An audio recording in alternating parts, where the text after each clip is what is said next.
Praise the lord. దేవుని పరిశుద్ధ నామానికి మహిమ కలుగును గాక. చక్కటి అవకాశాన్ని ఇచ్చిన దేవాతి దేవుడికి ప్రత్యేకమైనటువంటి వందనాలు తెలియజేస్తూ ఉంటున్నాను. అయితే ఈ క్షణమున మనం పరిశుద్ధ గ్రంథంలో నుండి ఒక లేఖనాన్ని మనం గమనించుకుందాం.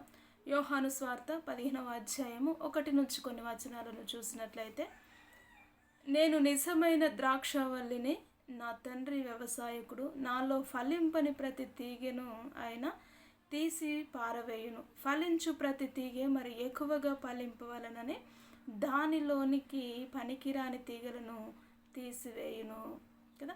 ఈ యొక్క వాక్యమును మనము గమనించినట్టయితే ప్రభువైనటువంటి యేసుక్రీస్తు వారు అంటున్నారు, నేను నిజమైన ద్రాక్షవల్లిని, నేను మంచి వ్యవసాయకుడను, ఇదిగో నాలో ఫలింపని ప్రతి చెట్టును నేను తీసి పారవేస్తాను అని దేవుని వాక్యము తెలియజేస్తుందండి కదా. ఫలింపని ప్రతి తీగ, ఎందుకు ఫలింపని ప్రతి తీగను దేవుడు పారవేయడానికి సిద్ధముగా ఉంటున్నాడు. ఫలించే తీగ మరలా ఎక్కువగా ఫలించాలి, మరీ ఎక్కువగా ఫలించాలి. ఫలించే కొలది పనికి రాని తీగలను అందులో నుంచి తీసివేయాలి అని దేవుని వాక్యము తెలియజేస్తూ ఉంటుంది. నేటి సమాజంలో, నేటి క్రైస్తవ్యంలో మనం గమనించినట్లయితే ప్రతి ఆదివారం మందిరానికి వెళ్ళేవారు ఉంటారు. ప్రతిరోజు దేవుని సన్నిధిలో ఆచార భక్తుల వలె జీవించేవారు ఉంటారు. వారు ఫలింపలేని స్థితిలోనే ఉంటారు. ఇంకా అంటే వారు ఆత్మీయ జీవితంలో ఇంకెదగలేని స్థితిలోనే.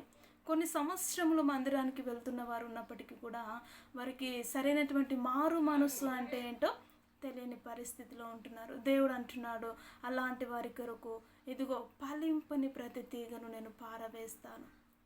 ఒకవేళ దేవుడు నిజముగా ఒక వ్యక్తిని పారవేస్తే ఆ జీవితము నిజముగా జీరో అండి, పనికిరాని జీవితం అది కదా.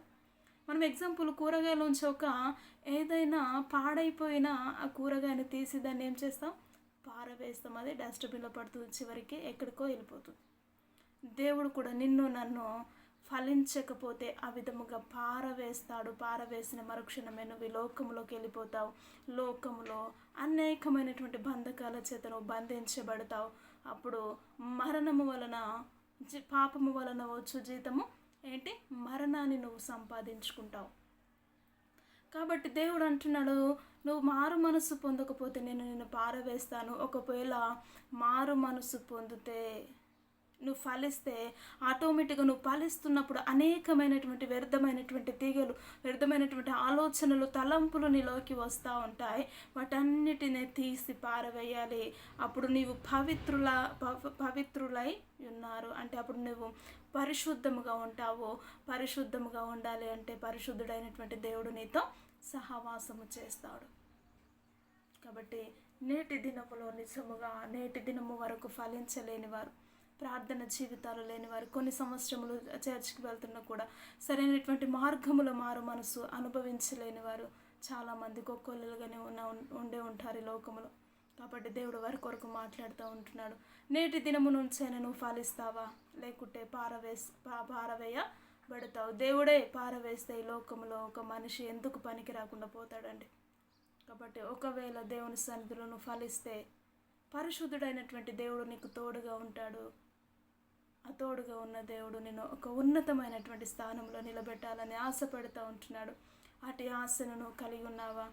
కలిగి ఉండాలంటే నువ్వు ఫలించాలి అంటే దేవుని సన్నిధిలో నిత్యము ప్రార్థించాలి, వాక్యమును ధ్యానించాలి, దేవునితో సహవాసము ఎప్పుడైతే నువ్వు కలిగి ఉంటావో ఆ యొక్క ఆశీర్వాదములను, ఆ దీవెనలను పొందుకోగలుగుతావు.